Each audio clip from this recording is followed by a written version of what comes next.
In the days of Abraham, two cities stood proud and prosperous, yet wicked beyond imagination. Their names, Sodom and Gomorrah.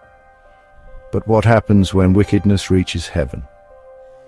Then the Lord said, "The outcry against Sodom and Gomorrah is so great, and their sin so grievous."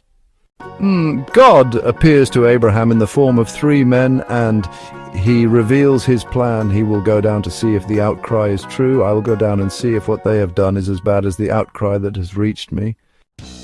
But Abraham, compassionate and bold, intercedes. "Will you really sweep away the righteous with the wicked?" he asks. "What if there are 50 righteous people in the city?" And so begins the famous negotiation. From 50 down to 10.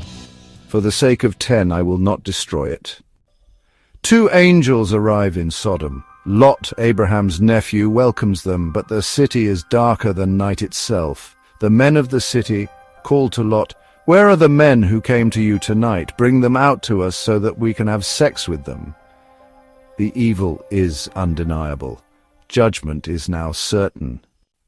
At dawn, the angels urge Lot to flee, but even then he lingers. When he hesitated, the men grasped his hand, for the Lord was merciful to them, mercy in the face of judgment.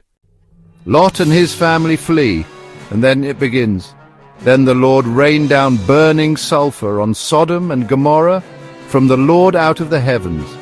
Thus he overthrew those cities and the entire plain, destroying all those living in the cities. But Lot's wife looked back, and she became a pillar of salt, a chilling reminder. When God calls you out, don't look back. Sodom and Gomorrah fell in fire, but God's justice was not without mercy. Lot was saved, Abraham's prayer heard, and through it all we see a truth that echoes across eternity.